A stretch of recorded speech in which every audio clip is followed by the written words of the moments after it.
Bem-vindos a mais um Pode Sim, Pode Não, diretamente dos Estúdios Connection. Aqui no episódio 7, com muita diversão e informação, eu, Juliana Werneck, meu filho Cauã Werneck, em mais uma aventura. Vambora? Oi, galera. Como vocês já sabem, eu sou o Cauã Werneck. Não se esquece de deixar o like também, se inscrever no nosso canal também e segue nossa página lá no Instagram, @Pode Sim, Pode Não.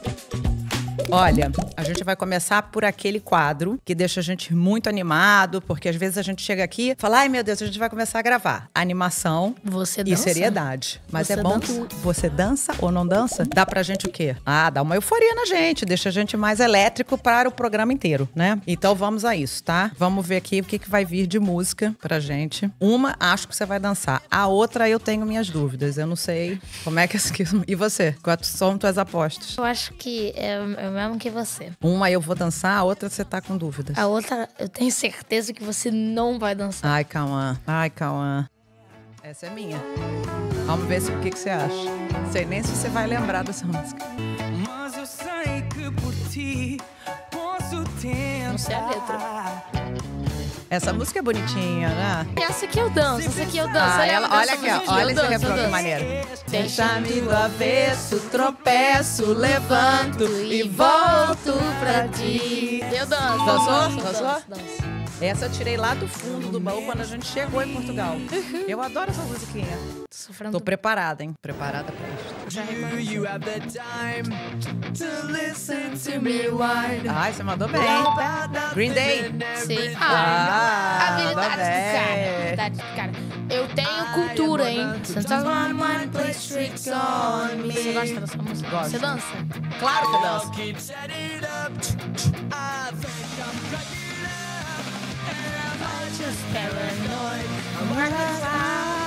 Eu não me lembro mais a letra, mas eu adorava essa música. Vamos agora, a próxima música agora é a minha. Eu acho que essa você vai dançar. Acho. A outra era o que você tinha dúvidas que eu ia dançar? Aquela A era outra certeza. eu sabia que a gente chegou em Portugal, a gente ouvia muito, ela é bonitinha, eu usava muito ela, Mas aquela dançava. era aquela que você tinha dúvida que eu ia dançar. Essa aqui eu tenho quase certeza que você vai gostar. Pois é, mas você disse que você tava levando isso como uma competição, né? Não estou levando como competição. Bom, vamos a isso. Vamos ver o que a minha segunda música vai te dizer, tá? Só vou esperar.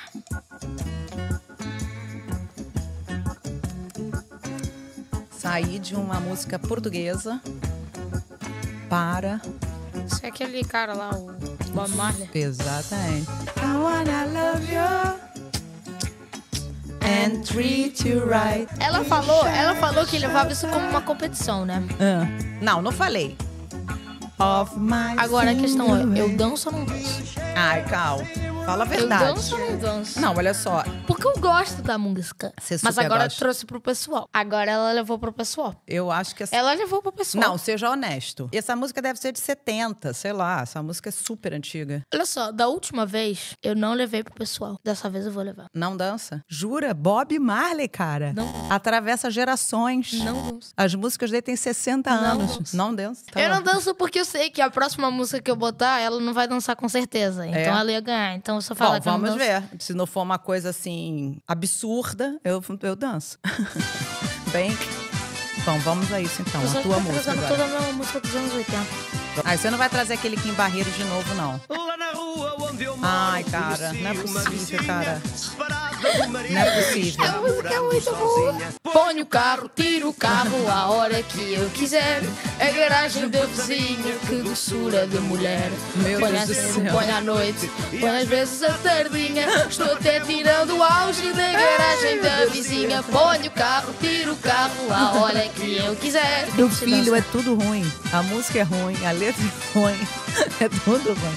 Desculpa, não. Olha, Não dá. Kim O Barreiros que é você canta de música dele e traz pra cá, eu vou te falar, hein? Você realmente é fã. muito bom, cara. Ô, Kim, ele é teu fã, por favor.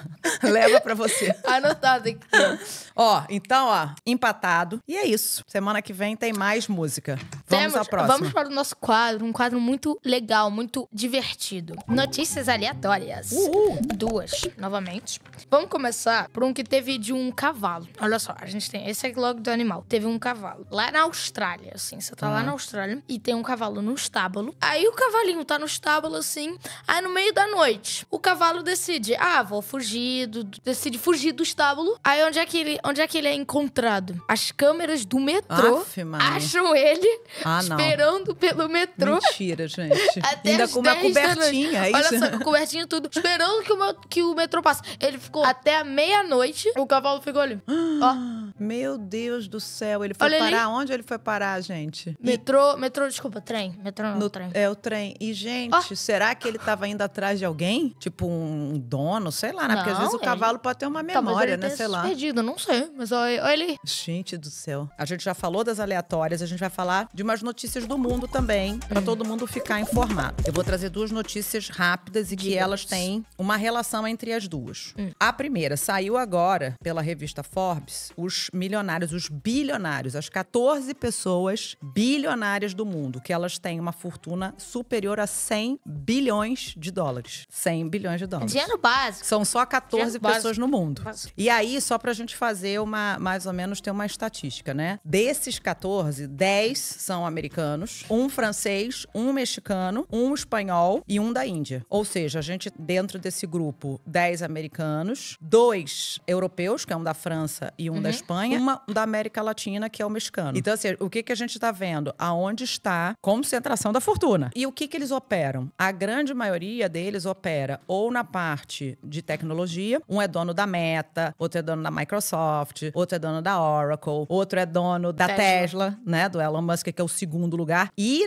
chegando pertinho do Elon Musk, já tá o terceiro lugar, que é o tal do Jeff Bezos, Dono da Amazon, você não conhece? que é o da Amazon. Que é o primeiro, então? O primeiro é o da França, que ele, com 231 bilhões, ele é o único que se destaca, assim, ele tá, né, até mais afastadinho de todo mundo, e ele é dono de um mercado de luxo, de várias marcas luxuosíssimas. Ele é mais rico que o Elon Musk? Ele é mais rico do que o Elon Musk. E no terceiro lugar, que é o da Amazon, ele tá 1 bilhão só de encostar no Elon Musk. Só um bilhãozinho. Só um bibi de encostar. Cara, básico. E, exatamente, o quarto lugar é o dono da Meta, que é o Mark Zuckerberg.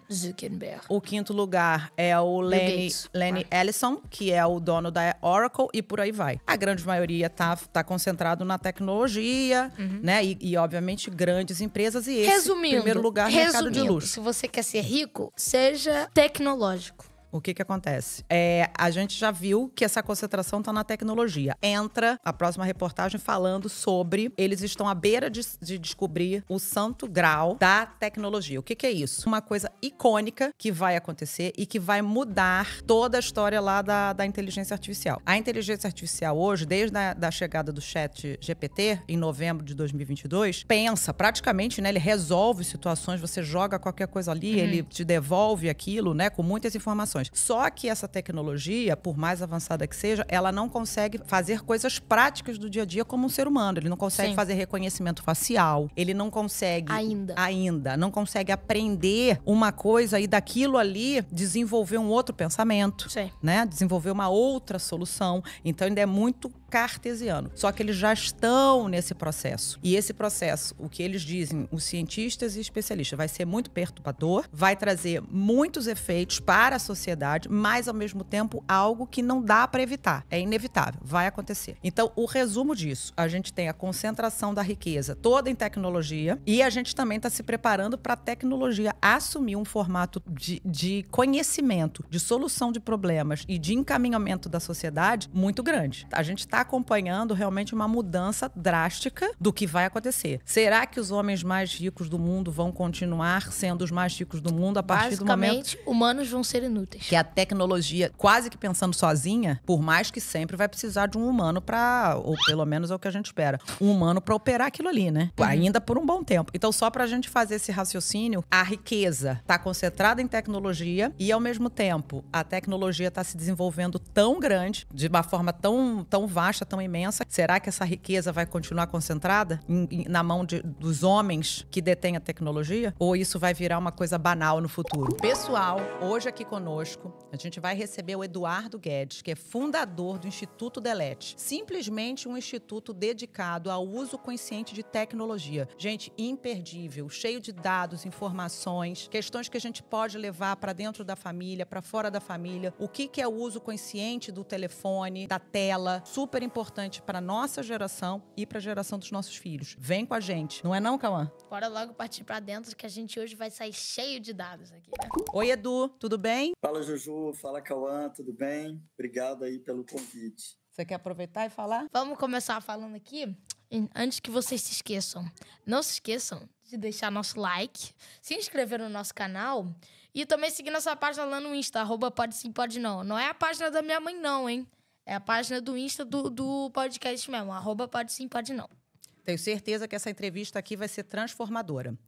Edu, queria que você contasse um pouquinho. A gente se conhece há muitos anos, né? Só para contextualizar também, a gente trabalhou juntos. O Edu foi meu chefe há muitos anos atrás, antes de eu vir embora para Portugal. Isso a gente está falando há mais de uma década, né? A gente não tinha nem cabelo branco, né, Edu? É isso aí. A gente trabalhava junto, né? Para mim, conheci a Ju numa empresa de tecnologia, telecomunicações aqui, né, no Rio. Naquela época, eu comecei uma jornada onde eu fiz um mestrado no Instituto de Psiquiatria sobre dependência de tela, né? Isso a gente está falando ali, como a Ju comentou, 2008 e tal. E a gente fundou o Instituto Delete, né? O Instituto Delete dentro do Instituto de Psiquiatria da UFRJ, né? do IPUB. E aí, toda sexta-feira, a gente começou junto com psicólogos e psiquiatras, né, mestrando, doutorando, cada um pesquisando um determinado linha de atuação, né? Então, a minha tese foi sobre dependência de mídias sociais, mas tinha outras pessoas fazendo sobre dependência de game, dependência de internet, aplicativos, sobre relacionamentos. E a gente, toda sexta-feira, fazia atendimento, né, para dependentes de telas ou pessoas que queriam orientação. Já fizemos mais de 1000 atendimentos desde então. E a gente virou uma referência no Brasil e no mundo. Publicamos 6 livros desde então, enfim, porque é um assunto muito contemporâneo, sim, né? Como sim. você comentou, muito de vanguarda. E a pandemia acelerou muito esse negócio. Porque você já fala disso há muitos anos, né? Quer dizer, é uma época que talvez ninguém nem falasse ainda disso. Eu me lembro quando você comentou comigo ainda no trabalho, você falou, Ju, eu estou fazendo um mestrado, eu vou fundar um instituto, a gente está pesquisando sobre o tema, eu tenho pessoas de referência comigo. E eu falei assim, nossa, o Edu está antecipando um movimento, porque, de fato, a gente já tinha a tela, né, o telefone como um instrumento quase que colado a gente, mas você antecipou um movimento que é o uso consciente, a questão da desintoxicação, né? Então, o Instituto Delete, eu imagino que de 15 anos para trás, né, até agora, assim, o que você aprendeu, o que você viu, né? E qual é a diferença de 15 anos para trás para agora? O que você está vendo? Melhoramos? Pioramos? Ju, o que acontece, né? Naquela época lá, a gente fez eu comecei uma pesquisa, então a gente fez uma pesquisa, minha tese de mestrado foi sobre isso, 30 mil pessoas do Brasil inteiro responderam um questionário que era validado cientificamente sobre dependência dela. E a gente tem, no Brasil, 7 em cada 10 pessoas têm um uso abusivo e 3 desses 7 têm um uso dependente ou patológico. Nossa, né? Senhora. Naquela época que eu comecei esse estudo em 2008, terminei em 2015, e a gente seguiu fazendo. Se entrar no site hoje, institutodelete.com, tem as escalas que a gente validou cientificamente em 3 idiomas e tal. Mas isso já é maior do que o alcoolismo, né? Então, Uau, hein? É um negócio, de fato, de utilidade pública e saúde pública mesmo, né? Mundial. Agora, é importante dizer o que diferencia, né, o uso. O que é um usuário consciente, o que é um usuário abusivo, o que é um usuário dependente. Então, é importante contextualizar que quer dizer, naquela época a gente fez uma pesquisa, né, para avaliar o nível de dependência no Brasil inteiro. Mais de 30 mil pessoas de todos os estados do Brasil responderam. E a gente concluiu que 7 pessoas em cada 10, 70% da população, tem uso abusivo. E 3 desses 7 têm um uso abusivo patológico. Isso já é maior do que o alcoolismo, tá? Caraca. Mas é importante, um negócio que preocupa mesmo, né? Então, antigamente, por exemplo, na minha época, na minha geração, a da Ju, as pessoas saíam de casa e você falava, não bebe quando dirige e tal. Sim. É óbvio que isso ainda existe, né? Mas a lei seca, pelo menos aqui no Brasil, diminuiu muito os acidentes de trânsito. Hoje em dia não olha mais celular, né? Você está Sim, no carro, já fala assim, ó, exatamente. É. deixa o celular. É. O texting, a coisa de você ler ou enviar uma mensagem enquanto dirige, já é a maior causa de acidente no trânsito, por exemplo. Já é maior do que você dirigir e beber. Agora, Olha como só é que para isso é concluir o raciocínio. importante, né, Edu? Como essa informação, esse dado é importantíssimo. É o que você falou, antigamente era use o cinto, né, que virou uma campanha, pelo menos lá, aí no Brasil, a gente não tem como entrar num carro sem botar logo o cinto de segurança, acho que virou uma coisa mesmo cultural, hábito, e aqui também eu vejo em Portugal. Depois você falou a história do não se beber, não dirija, e agora o texting, que é algo... Olha o A volume, né, de sociedade vai acidente. evoluindo, né? É. Cada hora acha E a outro gente tem um problema. desafio novo, né? Fio novo. E aí, quer dizer, o que é? Muitos pais, famílias, até adolescentes, quando chegam até a gente, né? Muitas vezes a família chega e fala, meu filho tem uma dependência digital, né? Ele usa demais o celular, a internet, o TikTok, etc. E a gente viu que não existe um fator de causalidade entre o tempo e a dependência. O que define a dependência é o como você usa. Então, como a gente diferencia o uso consciente do uso abusivo, do uso patológico? O uso consciente é quando o virtual não atrapalha no real, né? Uhum. Então, você pode até usar muito, mas é aquela coisa de você vai almoçar ou vai sair para o cinema, você deixa o celular de lado, está no Sim, trânsito, está sim. estudando. Então, você pode usar muito, mas você sabe dosar e ter os seus momentos de pausa, né? O uso abusivo é quando o virtual começa a atrapalhar o real, mas Sim. existe um nível de perda de controle. Sim. Então, aquela coisa de... muitas vezes tem alguém falando com você, você não está prestando atenção, ou está dirigindo e está olhando, mas quando alguém fala, olha, larga o celular, vamos sair, vamos almoçar, você, pô, tudo bem. Sim. E o uso patológico, que é o que normalmente a gente faz um tratamento, né? São duas coisas que é muito importante. Primeiro o virtual atrapalha o real e existe um nível de perda de controle, tá? Uhum. E normalmente associado a algum transtorno primário também, que pode ser ansiedade, depressão, pânico, transtorno obsessivo. E aí a pergunta que as pessoas fazem mas como é que você diferencia essa perda de controle, né? Já que Sim. o abusivo e o patológico a perda de controle são 5 coisas, né? Então, vê isso, o Cauã vai se identificar. Calma, vamos fazer o teste aqui, hein?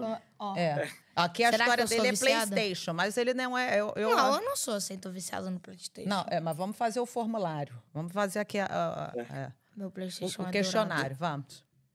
Então, as 5 coisas que diferenciam, a primeira é excitação e segurança. Ou seja, não tem problema você jogar um videogame, o PlayStation, estar no TikTok e você ter prazer com aquilo, né? O problema é quando aquilo começa a se tornar a única fonte de prazer e, às vezes, até segurança, né? Porque a gente sabe que as pessoas se expõem, se expressam nas mídias sociais, então pessoas tímidas conseguem usar a internet como um escudo.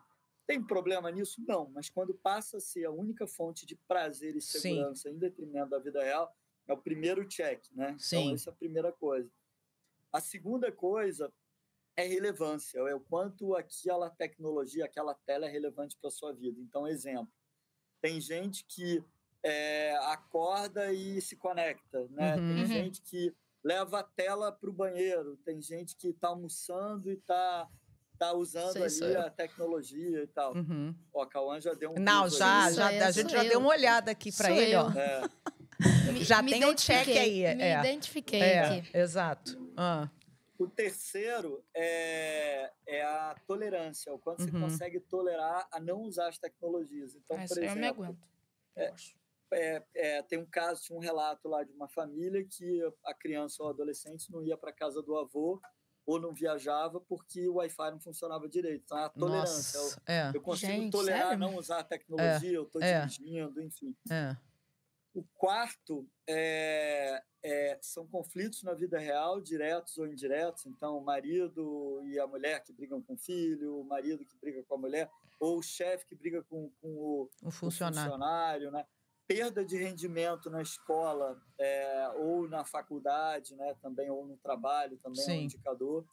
E, por fim, é abstinência. O que você sente quando não está conectado? Sim, Você fica irritado, ansioso, mau humor, com tristeza. Às vezes a sim. gente vê negligência com saúde e alimentação. Então, por exemplo, crianças e adolescentes que acordam, vão jogar, não escovam os dentes, ficam de pijama ali o dia não inteiro. tomam nem café da manhã. Não Aí tomam café complica. da manhã.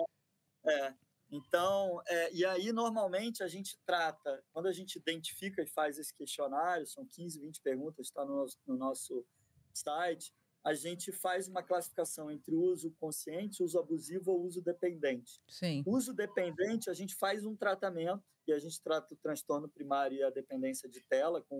Normalmente, a gente usa aí técnicas de dessensibilização, a gente usa o TCC, que é técnicas para tratar a questão da cognição, né, também, terapia cognitiva comportamental, e usa também técnicas de respiração. Isso para quem tem o transtorno, a patologia ou a dependência patológica. Que é a nanofobia? A gente chama de nomofobia. Nomofobia, Nomofobia. Vem de no mobile phobia. Olha, tá vendo, mamãe? Pô, cara. Nomofobia. Como é que você não sabe isso, mamãe? Não, eu sabia, eu esqueci o nome. Nomofobia. Olha. Importante não a gente levar isso. Não confunda nomofobia com homofobia. Exatamente. Nomofobia. Vamos deixar com N. Nomofobia. N de navio. E quando a pessoa não tem a nomofobia, ela tem só, digamos assim, o que a gente chama de uso abusivo, né?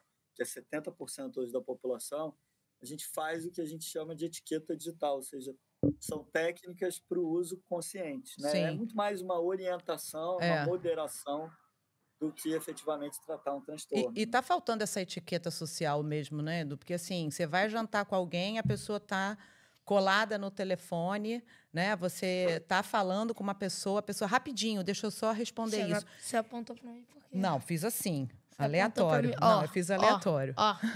Estão vendo aí? Você... Estão vendo aí? Não, você ainda não está nesse nível. Agressão. Mas você... Até porque ele também tem um uso restrito lá em casa, né?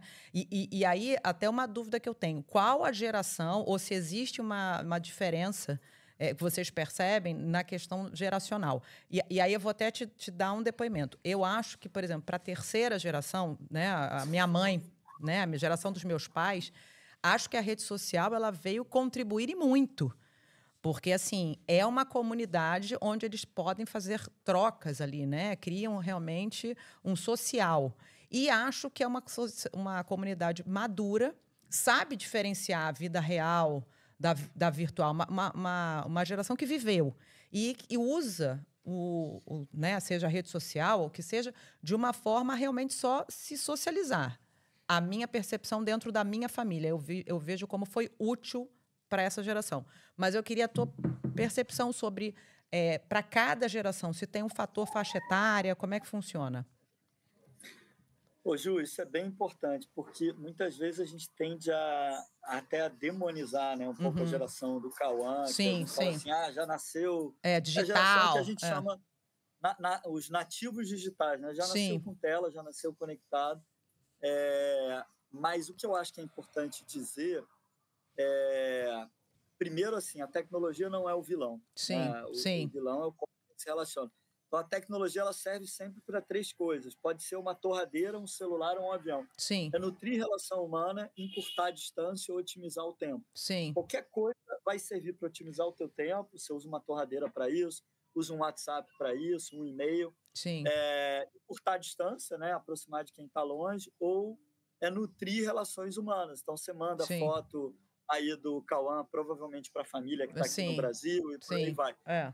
Agora, quando mal utilizada, a tecnologia gera o efeito contrário. Ela, ao invés de nutrir relações, ela gera conflitos relacionais. Sim. Ao invés de aproximar quem está perto, distancia quem está perto, né? Aproxima de quem está longe, mas distancia de quem está perto. Então, o problema não é a tecnologia. Quando a gente olha a geração aí dos nossos pais, como você comentou, de fato, ela permite, sim, uma socialização, né, maior, porque a gente sabe que existe o efeito aí da saída dos filhos da casa dos pais, Sim, os pais se aposentam, e sim. aí muitas vezes começam a viver uma questão de tristeza, que pode viver Uhum. até O ninho vazio, uma enfim. é um vazio, pode virar uma É, depressão, né? Então, é. a socialização que uma mídia social traz, a história de se reconectar de pessoas que você não vê há muito tempo, de Uhum. amigos antigos, da Sim, faculdade, isso gera esse efeito, né? sim.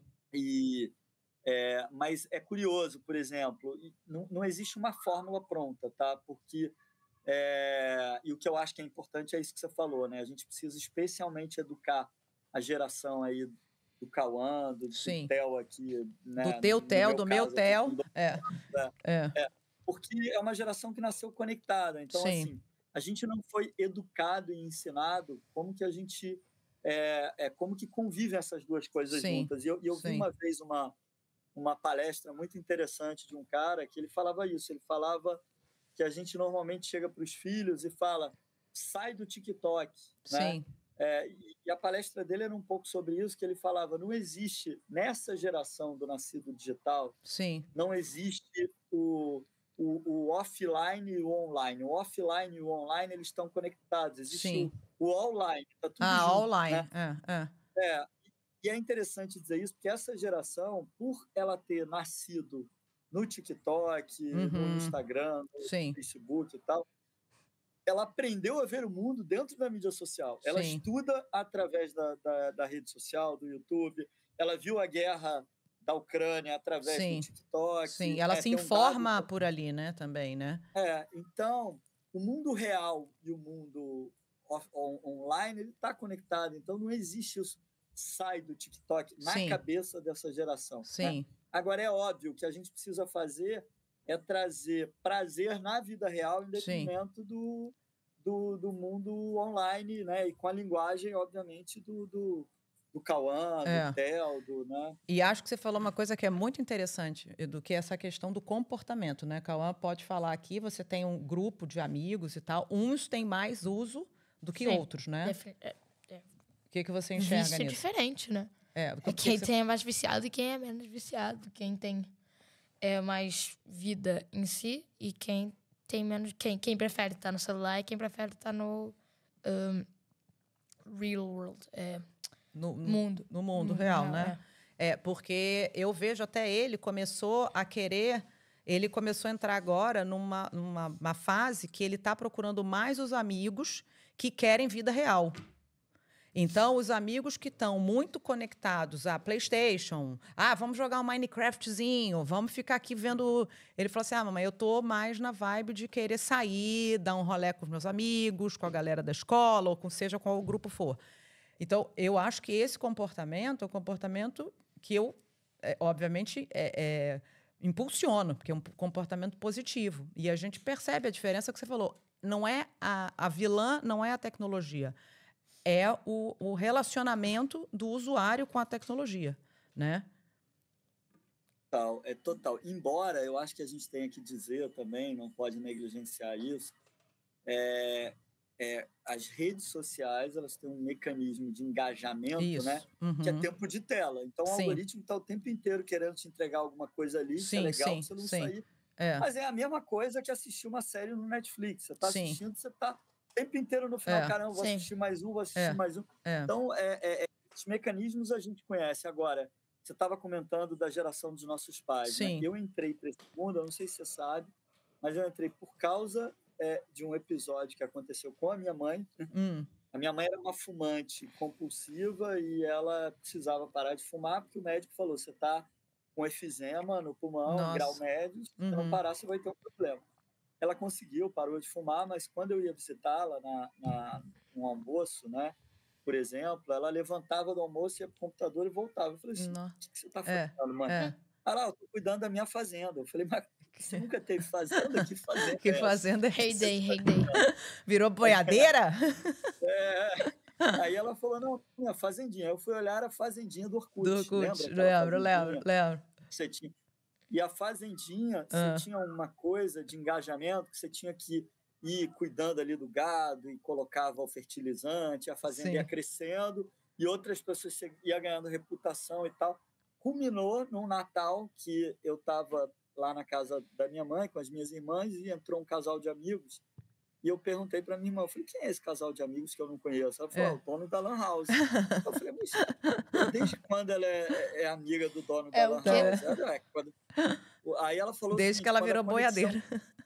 Não, quando a conexão caía de madrugada, ela corria. Ela ia de madrugada na Lan House porque ela tinha que fazer. E aí eu estava no meu período probatório ali do mestrado, eu falei, cara, interessante isso, vou pesquisar sobre isso. E joguei no Google, eu achei um termo que era FAD, Facebook Addiction Disorder. Uau. No Brasil ainda na época era Facebook. Ainda não tinha. Não, mas era Facebook aí na Europa. Aqui no Brasil ainda era o Orkut.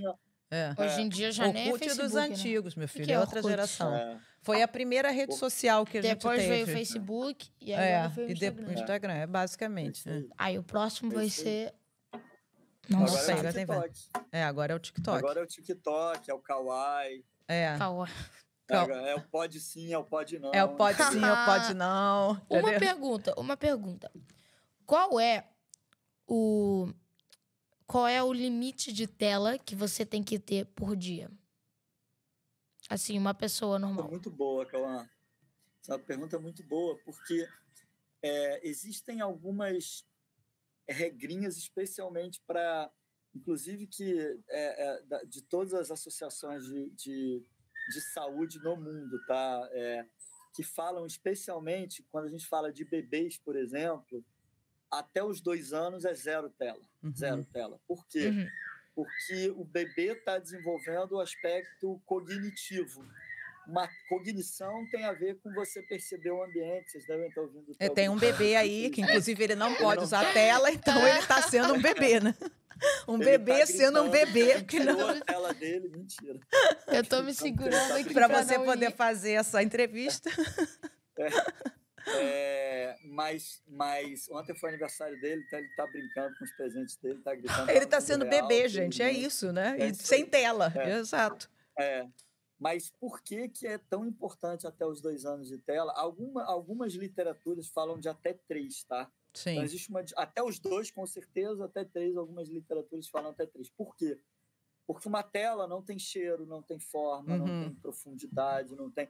O aspecto cognitivo é isso, é você aprender e olhar o ambiente, saber ler o ambiente sobre questões relacionadas a construir autoimagem, ou seja, olhar, entender a forma de um objeto, um cheiro. A tela não tem isso. E a tela tem um mecanismo muito, muito sedutor, que é a questão da cor, a questão da linguagem, a questão... Então, isso é impressionante. A minha esposa, quando ela estava amamentando, ela ficava com a tela amamentando um bebê de 3 meses de idade. Sim. E, obviamente, a gente não dava tela, mas só aquela luz que saía da tela, ele já virava o... Sim, já chamava a atenção dele. E, às vezes, começou a engatinhar, via a tela no chão, já engatinhava para a tela. Então, de fato...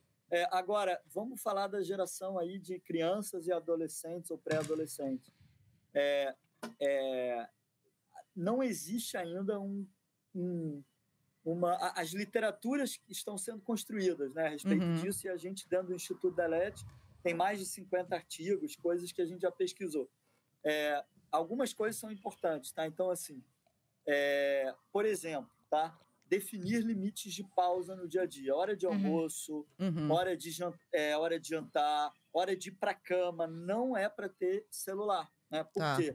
O celular... E aí, muitas vezes, as pessoas... Existe uma discussão de mas eu estou aqui no celular vendo um vídeo, né? Eu poderia estar olhando a televisão, eu estou olhando um vídeo. Não é igual. Ou estou lendo um livro, né? Não é igual. Não é igual. Por quê?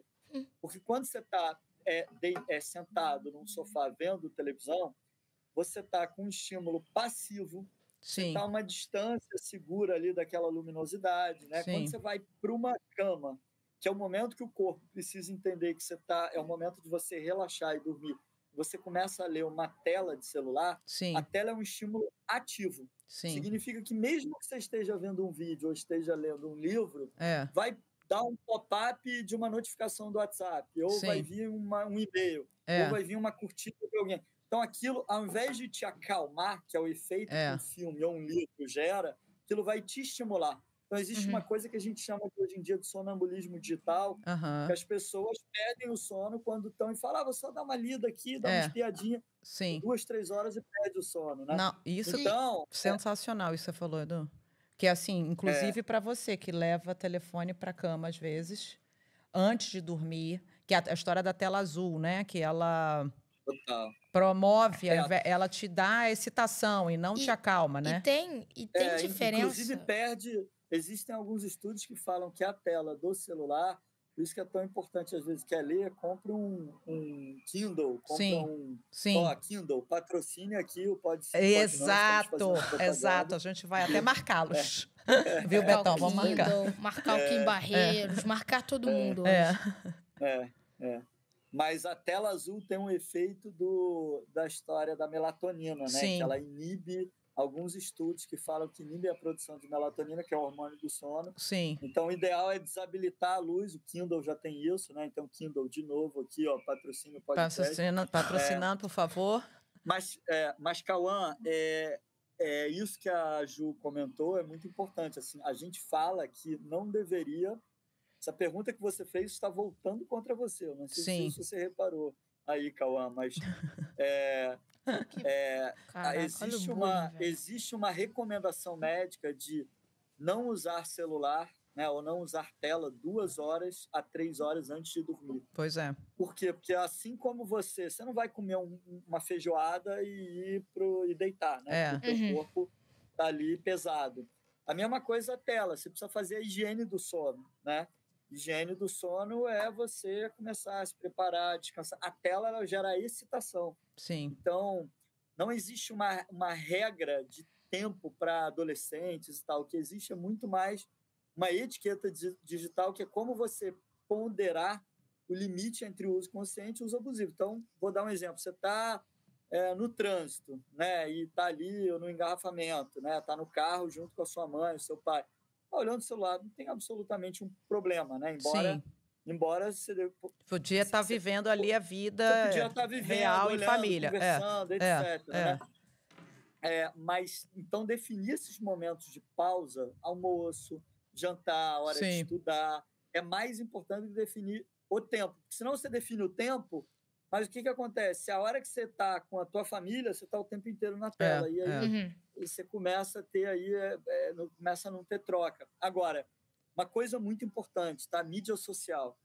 Embora as mídias sociais falem que a partir dos 13 anos de idade já é a faixa permitido, TikTok, Meta, é a faixa permitida, a gente, dentro do Instituto de Psiquiatria, do Instituto Delete, a gente recomenda a partir dos 16 anos, tá? E eu sei que isso super polêmico, porque vai para o colégio, vai falar, mas meu amigo já tem e tal. Não, ele tem 13 e ele não tem. Ele ainda não tem.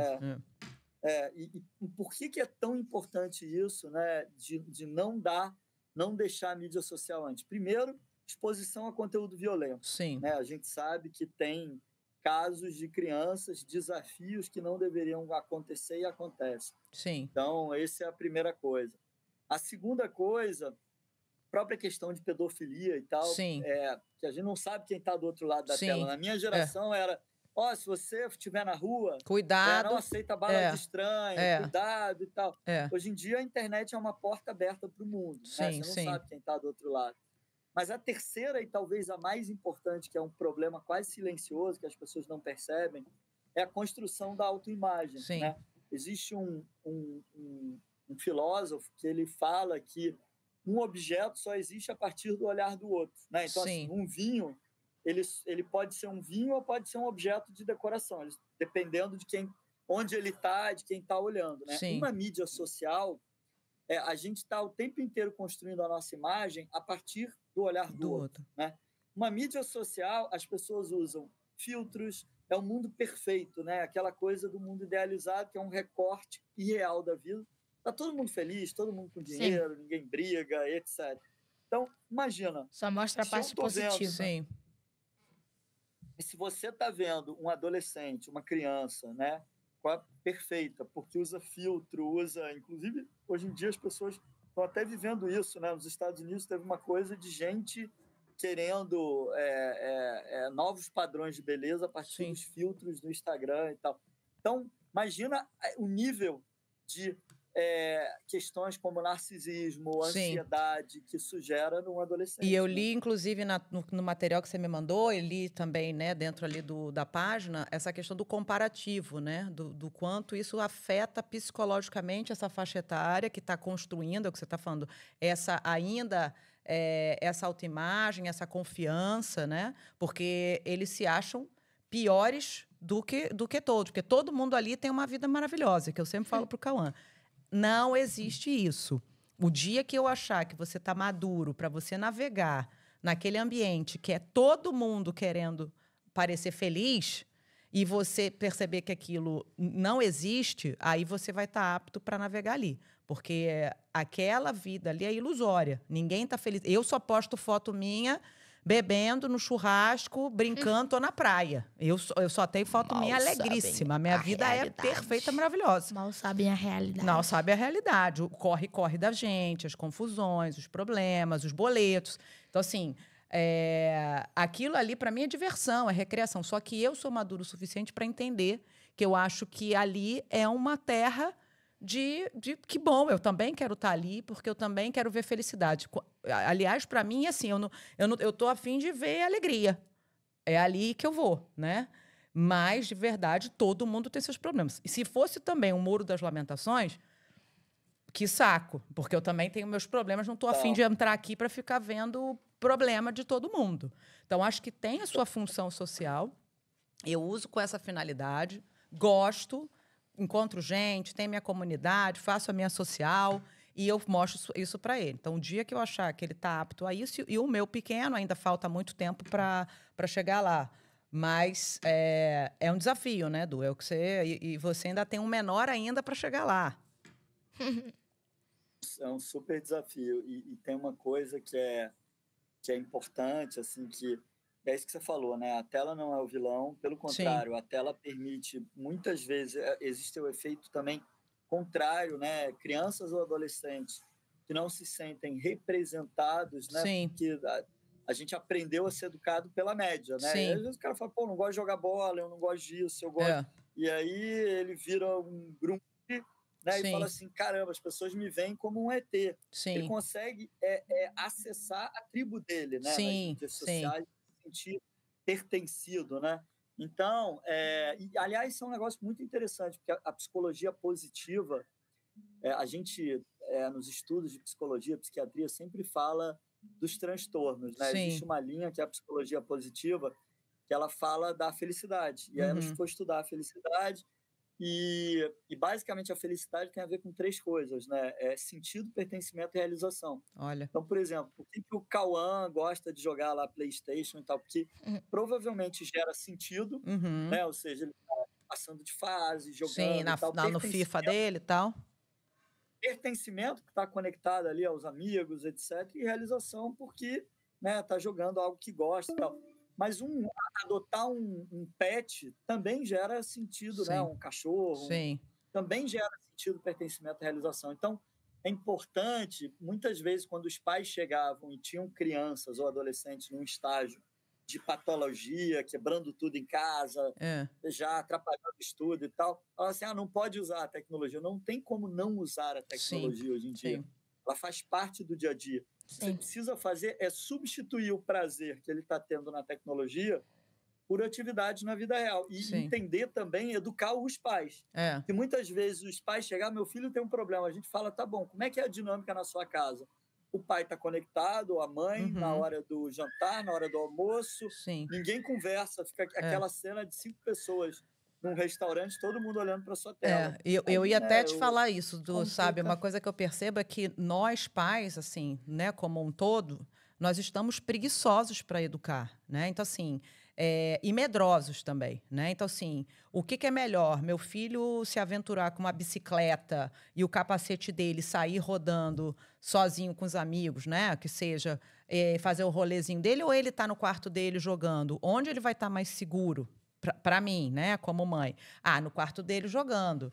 Então, eu acho que, de certa forma, é uma geração que está medrosa, e preguiçosa para educar. Né? Então, assim, ficou muito fácil colocar num quarto, jogando, ou dar um telefone, porque o outro lado é isso que você falou, é eu ter que ou andar de bicicleta junto, fazer uma trilha junto, ir para a praia junto, e tal. E muitas vezes os pais também estão conectados. Ou os pais que são extremamente medrosos, têm medo do mundo. E aí, muitas vezes, também com alguma razão, porque a nossa geração viveu mais livre, pôde viver mais livre, pôde viver mais na rua. Né? E tempos atuais, a gente sabe que não é bem assim. Então, muitas pessoas trocaram essa vida externa por uma vida interna e deixaram seus filhos presos. Então, acho que tem uma questão que você tocou aí, que também os pais são muito responsáveis por esse comportamento. Total, Ju, total. A pandemia acelerou isso, né? Sim. Também, porque ficou todo mundo recluso. Mas o que a gente fala é o seguinte: o que a gente chama de segurança, né? Porque assim, a gente sabe que existe uma segurança, questão física, Sim. assalto, dependendo de onde você mora e tal. Sim. Mas você está na internet, você não está seguro, como Não, a gente já falou, o tema de pedofilia, próprio tema de desenvolvimento, né? Ou narcisismo, ou ansiedade. A gente, no Instituto da LET, vê cada vez mais crianças e adolescentes tomando ansiolítico, né? Remédio para controlar a ansiedade. Quer ver um outro fator que a gente quase não fala, mas o desenvolvimento da linguagem. O desenvolvimento da linguagem, a tela prejudicou demais. Por quê? Primeiro que você abrevia, né? Existe uma coisa de você usar emoji e tal, que você abrevia a linguagem. Então, a gente vê alguns adolescentes com dificuldade de formar uma frase com sujeito, verbo, objeto, né? A outra coisa é o efeito 2.0 do WhatsApp. As pessoas estão impacientes. Por quê? Porque normalmente escuta uma mensagem 2.0, quando alguém vem conversar, às vezes falar um pouco mais lento, você fala assim, gente, cadê o botão? Né? Cadê o botão para acelerar essa pessoa aqui? Dá uma avançar aqui. E a gente vê o contrário também. A geração mais nova, né? Aqui em casa, a prima da minha esposa aqui tem 20 anos, mora aqui com a gente. Ela fala em modo 2.0. Eu não entendo. Algumas coisas eu peço explicação. Uma pergunta aqui para você, tio. Por que, tipo assim, quando a gente estuda, por que estudar fica menos interessante do que, tipo, ver TikTok ou jogar videogame? Por que um é mais interessante que o outro? Essa é difícil, hein, Edu? Essa é difícil. Essa é difícil, hein? Eu acho que isso vai além da questão da tela, né? Eu vou tentar fazer um paralelo aqui com a minha geração, né? Estudar era menos interessante do que jogar bola, do que andar de skate, do que estar na praia, né? Porque estudar ainda tem aquele caráter de obrigação, de você eventualmente ter que dedicar o seu tempo a algo que você não necessariamente escolheu, né, diretamente. Agora, eu acho que entram duas coisas aí, tá? Tentando agora pensar com a cabeça de hoje, né? O primeiro de fato, existe uma discussão no meio acadêmico, né, ensino médio, ensino superior e tal, que é como adequar e atualizar os formatos, né, para de fato serem tão interessantes quanto um formato de um YouTube, por exemplo. Sim. Né? Então, existe uma discussão de formato e linguagem que a educação precisa evoluir, né? No sentido de a geração que está consumindo a aula está consumindo o Fortnite também. Né? Então, como é que você faz com aquele formato também seja tão interessante? Essa é a primeira coisa. Né? A segunda coisa de fato, muitas vezes a gente não entende o porquê, né? Isso era a pergunta que acontecia na minha época e acontece hoje ainda. Pô, mas eu não gosto de matemática, eu gosto de português. Por que eu tenho que estudar matemática? Ou o contrário, mas eu gosto de matemática, eu não gosto de escrever. Por que eu tenho que estudar português? Hoje, muitas vezes a gente, pensando com a cabeça de um criança, um adolescente, não entende a importância daquilo. Lá na frente aquilo vai fazer sentido, né? Porque, por mais que você não vire um escritor, você precisa ter uma capacidade de formar uma narrativa, de contar uma história. Né? Mesmo um engenheiro que trabalha mais com número do que do que com texto, né? Efetivamente, ele precisa saber contar uma história, precisa saber vender o trabalho dele, né? Sim. E o contrário também, um advogado que não necessariamente precisa ser enfim, um mestre dos números, ele precisa saber fazer conta, Sim. né? Então, ele precisa ter lógica, né? Então, eu acho que tem um pouco dessas duas coisas, né? Não sei se eu respondi a pergunta, tá? Mas respondeu, e acho que tem a ver também com o vício, assim, o quanto aquilo é viciante, né? E é feito para ser viciante. Aquilo é para te dar dopamina, serotonina, adrenalina. Então, assim, é difícil competir. E acho que a gente trouxe num episódio aqui passado que já tem algumas práticas que é levar para dentro da sala de aula e materiais, né? Inclusive, professor de matemática que a gente estava vendo aqui, estudamos isso, que ele levava para dentro da sala de aula atores, palhaços, que ele tentava fazer o conteúdo chegar assim a ser o mais divertido possível para que o ensinar pudesse ser o mais divertido possível. Quer dizer, eu acho que é o que você falou, essa questão do estudo já está sendo avaliado, né? O que a gente pode fazer para que seja mais agradável, né? Interessante. Agora, assim, eu estou procurando um dado aqui que você me mandou que eu quero abrir aqui. Pode falar. Você tocou um ponto importante, assim, ou seja, se a gente, de fato, questionar a tela com qualquer atividade na vida real, eu não estou nem falando no estudo, né? Sim. Às vezes uma tela, jogar lá o FIFA Soccer, FIFA patrocinem aqui o programa também, porque IFC. Estou fazendo aqui. Você jogar um videogame é mais interessante do que, às vezes, jogar bola na vida real, para algumas crianças, para alguns adolescentes. Porque existe uma coisa que a Ju comentou que é muito importante, um mecanismo de engajamento das telas, seja uma mídia social, seja um videogame, ele é o mesmo mecanismo que trabalha outras adições ou outros vícios, tá? Por quê? Porque a área do cérebro, já foi constatado que a área do cérebro que dá prazer é a mesma área que gera dependência. Porque a fonte, o gatilho é o mesmo, né? O que te gera prazer, né? O que te gera prazer é o que a gente chama do quarteto fantástico, que são os hormônios do prazer. Ocitocina, serotonina, endorfina.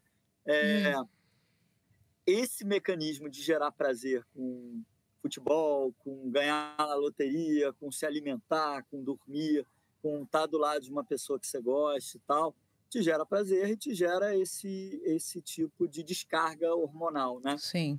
Quando você está numa tela, você tem a mesma descarga hormonal, mas esse negócio não é sustentável.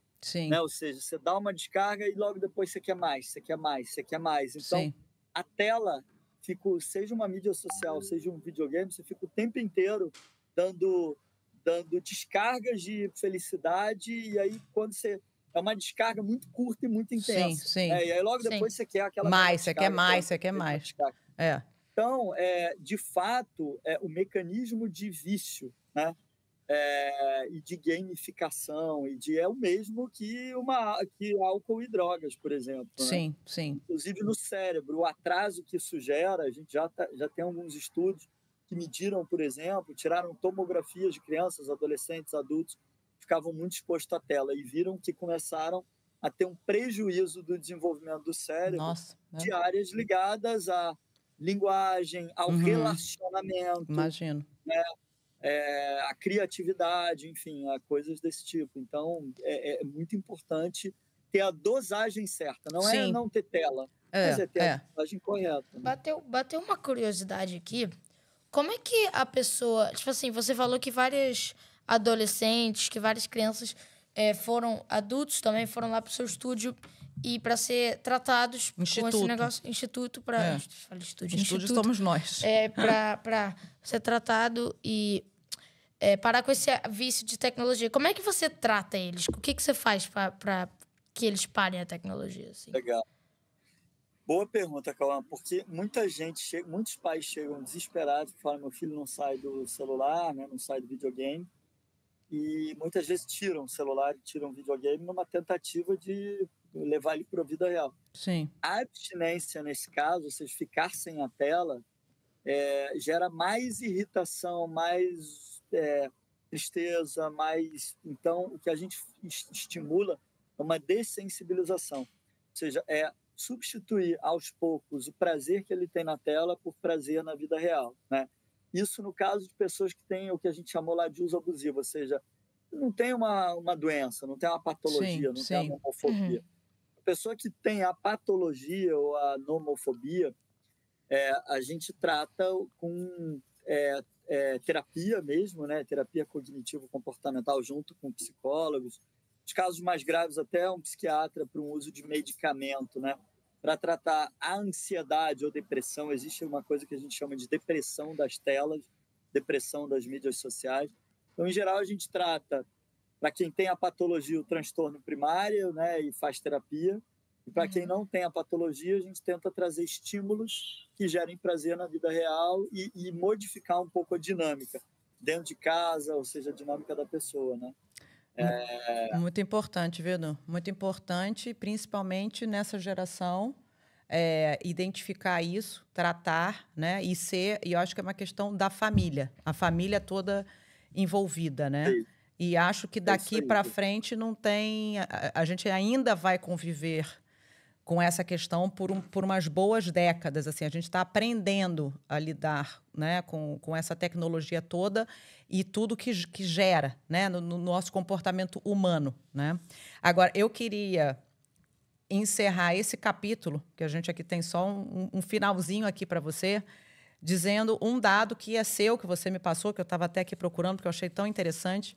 Isso é um alerta, né? 57% das crianças dos 5 anos utilizam algum app, né? Algum aplicativo, sabem utilizar algum aplicativo.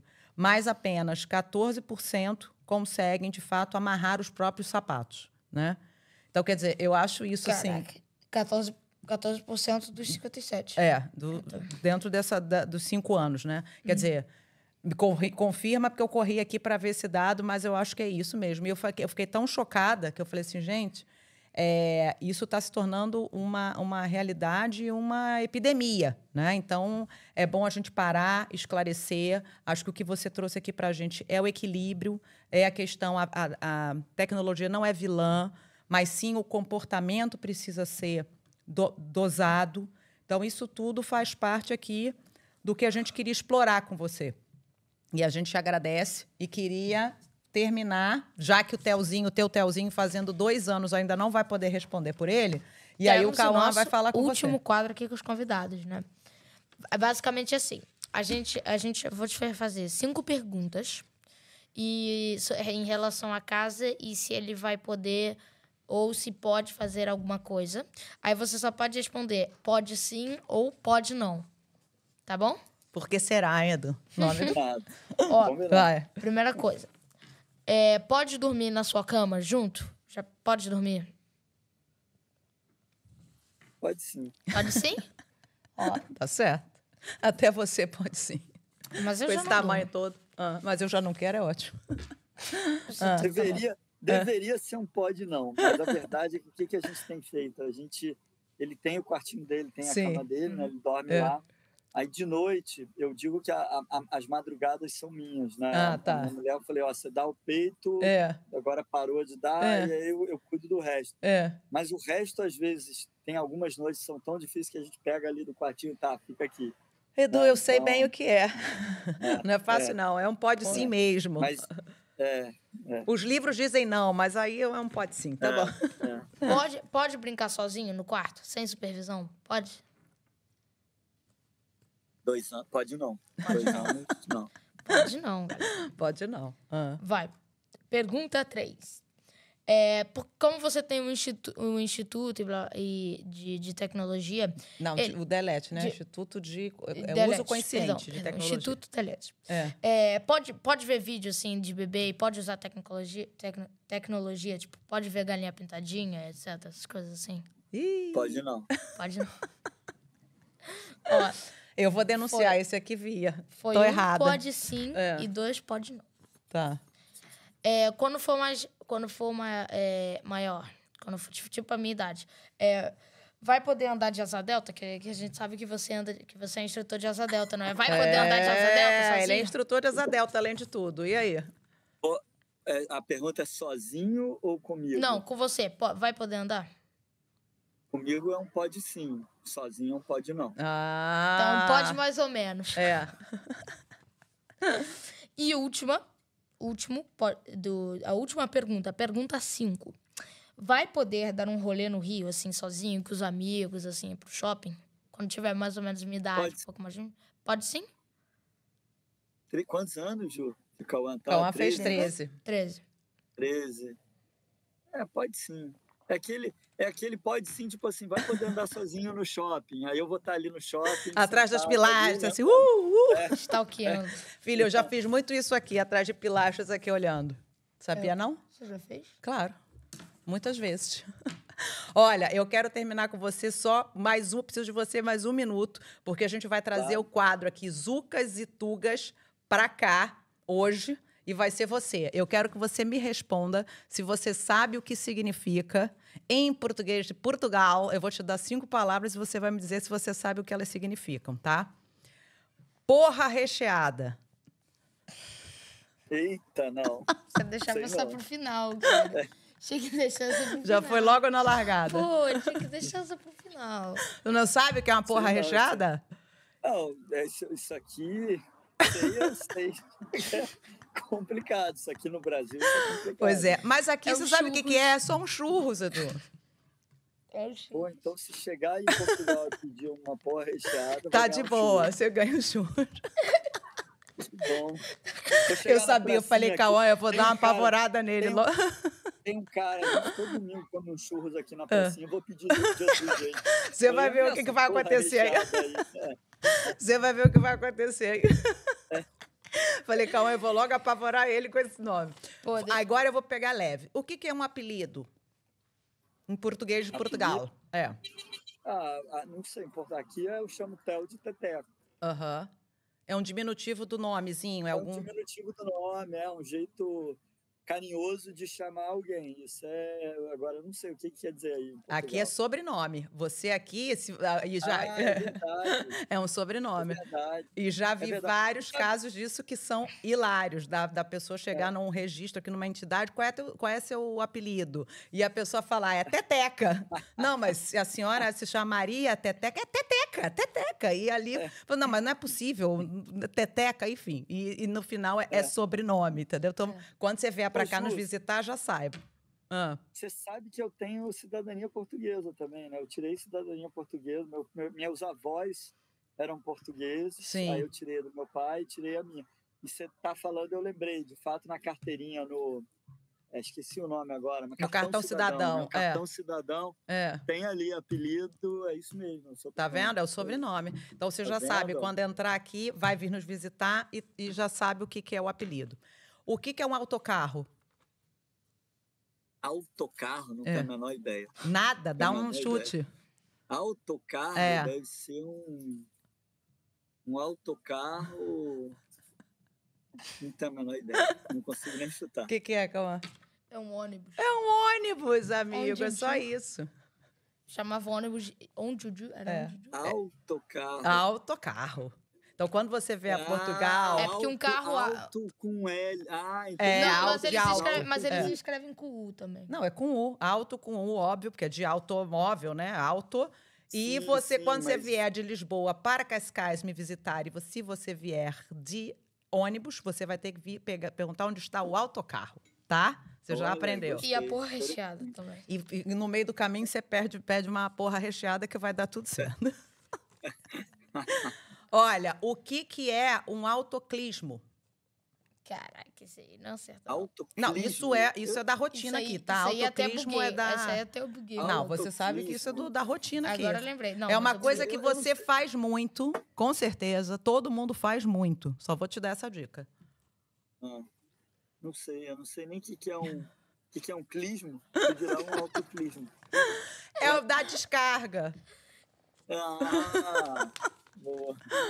É a descarga, entendeu? Então a gente faz muito isso ao longo do dia. É o Sem autoclismo. saber. Entendi. Venha perto de mim. E autoclisma, então, é da Clismo descarga. é o da descarga. É a Entendi. descarga, entendeu? Bom, você já está se Entendi. preparando para essa viagem, né? Que você vai vir, então... Então eu vou pegar. Eu vou Vou pegar um autocarro, no meio do caminho vou pegar uma porra recheada pra te encontrar ao pé do talho. Exatamente, entendeu? Então, Edu, agora a gente já te deu ensinamentos de português de Portugal e a gente quer te agradecer imensamente pelo seu tempo. Um domingão, né? A gente está aqui recebendo tantas informações, foi tão produtivo, tenho certeza que daqui vai sair muitos e muitos pessoas informadas daqui, famílias. Então, te agradeço imensamente. Foi muito bom falar com você. Já estava até com saudade. E a gente vai se falar ainda mais para outras coisas, tá bom? Com certeza. Eu que agradeço, Ju, o convite aí. Fiquei muito empolgado e surpreso quando vi aí o Pode Sim, Pode Não. Achei bem legal mesmo. Vai explodir. Obrigada. E contem comigo. Legal ver o Cauã aí. Pô, vi a última vez que eu acho que eu falei com você que o Cauã também era... Piquite, 10, 3 aninhos. Tem uma tinha história 3 também. anos, 3 né? anos. Foi ali no... Aqui na Barrinha, não foi? Na Barrinha? Foi, você foi fazer uma... esqueci a chave do carro, Não, mas você, meu marido e um terceiro foram fazer a remada da meia-noite com stand-up paddle da lua cheia. Da lua cheia. Chegaram às 4 da manhã, né? Foi lindo aquilo. Tipo, meu chefe, meu marido e um terceiro sumiram. E eu, aflita, grávida do Theo e já com a minha mudança empacotada vindo embora para Portugal. Isso foi a despedida de vocês, entendeu? E ali você também foi se despedir da gente e viu o Cauãzinho pequenininho também, na época dessa mudança, viu? Então, nunca esqueci, isso é sempre história lá em casa, dessa remada da madrugada. Você, Caio e Ronaldo. Eu tava dormindo? Você estava dormindo, 4 da manhã, eu que estava aflita, achando que eles tinham sido assassinados. Caralho. Ninguém sabia mais onde estava a chave, ninguém sabia onde estava mais nada. Esse perdeu a chave, foi uma loucura. Abafa o caso, agora é casado, tem filho, tá tudo certo. Amigo, olha, um prazer grande, adorei falar com você, da gente assim colocar, né, isso tudo aqui nesse contexto aqui, mãe e filho, geração, acho que é importante a gente espalhar essas informações. Então, que você tenha aí, mais uma vez, parabéns ao seu filhotinho e tudo de bom para vocês, tá? Obrigado, Juju. Eu que adorei. Obrigado, Juju, Cauã. Contem comigo aqui. Um prazer, tá? Tá bom, querido. Um beijo grande. Bem, Beijo galera, grande. esse foi o nosso encerramento do episódio 7. Não se esqueçam do nosso movimento, né? Menos chinela, mais videogame. Tomem banho e fiquem com Deus, né? Depois da gente falar tanto sobre detox. Do nosso movimento. Menos chinela, mais videogame. E Edu te olhando ali, ó. Ali a cara dele. Esse é o movimento dele, Edu. Pode deixar que eu vou criar o meu. Gente, foi isso. Um grande beijo e até o próximo episódio de Pode Sim, Pode Não. Falou! Falou!